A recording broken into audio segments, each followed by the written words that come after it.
नया वक्फ कानून आने के बाद अवैध दरगाह पर पहली एफआईआर उत्तर प्रदेश में हो गई है और मुमकिन है कि बहुत जल्द यहां योगी फोर्स का बुलडोजर भी पहुंच जाए। बरेली में वक्फ माफिया की करतूत सामने आई है।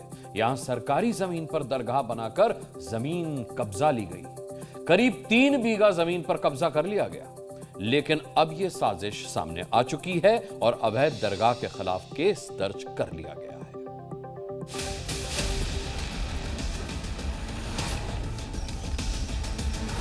बरेली में अवैध दरगाह पर वक्फ के नए कानून का एक्शन।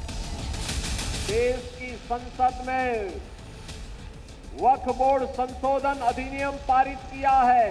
अब वक्फ बोर्ड के नाम पर जमीनों पर कोई डकैती नहीं डाल सकता।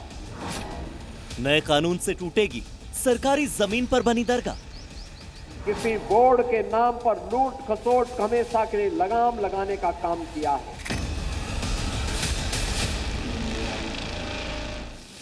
बरेली में अवैध दरगाह का काउंटडाउन शुरू हो गया है। नए वक्फ कानून के तहत अब योगी फोर्स का बुलडोजर अवैध दरगाह का अंत करने वाला है। वक्फ संशोधन कानून बनने के बाद वक्फ बोर्ड के अवैध कब्जे पर यूपी में पहला केस दर्ज किया गया। 11 लोगों को आरोपी बनाया गया। शिकायतकर्ता का दावा है कि वक्फ माफिया ने सरकारी जमीन को पहले वक्फ बोर्ड की संपत्ति बताया और कब्जा पक्का करने के लिए उस जमीन पर अवैध दरगाह बना ली। पिछली सरकारों की नाकामयाबी झलक रही है कि किस तरीके से एक वर्ग विशेष को खुश करने के लिए सरकारी जमीन, सरकारी संपत्ति को नुकसान पहुंचाकर केवल धार्मिक स्थल बनवाकर केवल वोट बैंक की राजनीति की पिछली सरकारों ने। इस तस्वीर को देखिए। वक्फ माफिया ने कितने बड़े इलाके को दरगाह की जमीन बताकर इस पर कब्जा कर रखा है। यहाँ उसने दरगाह और ट्रस्ट का बोर्ड भी चस्पा कर रखा है। बरेली के सीबीगंज थाना इलाके के पुत्तन शाह ने अवैध दरगाह की शिकायत योगी फोर्स से की। शिकायतकर्ता का आरोप है कि यह कब्रिस्तान की सरकारी जमीन है। इस जमीन पर गांव के सब्जे अली ने कब्जा कर रखा है। यहाँ मजार भी बना ली और दरगाह के नाम पर करीब 3 बीघा जमीन कब्जा कर रखी है।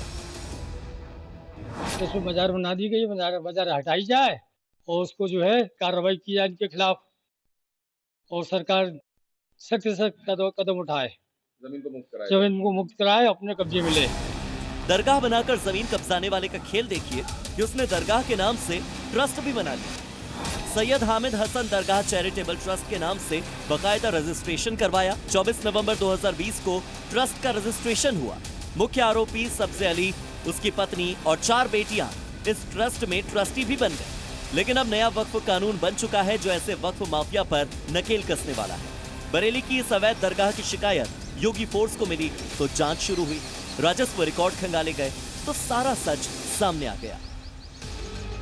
राजस्व रिकॉर्ड में यह जमीन सरकारी है, मतलब सरकारी जमीन पर कब्जे वाला दावा सही है और इसीलिए अवैध दरगाह पर अब किसी दिन भी योगी फोर्स का बुलडोजर चल सकता है। संपूर्ण प्रकरण में वादी पुत्तन शाह पुत्र जुल्फिकार शाह की तहरीर पर अभियुक्त सब्जे अली व 10 अन्य अभियुक्तों के विरुद्ध एफआईआर दर्ज की गई है, जिसमें आईपीसी की धाराएं धारा 323, 504, 506, 420, 467, 471, 447 और 120 बी के अंतर्गत दर्ज की गई है। वक्फ माफिया पर एक्शन की ये तो शुरुआत है। जिस भी जमीन पर वक्फ माफिया ने अपना दावा ठोक रखा है, जिस लैंड को वक्फ बोर्ड की जमीन बताकर बरसों से कब्जा कर रखा है, उनके हिसाब की शुरुआत बरेली से हो गई है और जल्द ही यूपी के दूसरे शहरों में भी वक्फ बोर्ड के अवैध कब्जे का कानूनी हिसाब किताब शुरू होगा। Bureau report, C media.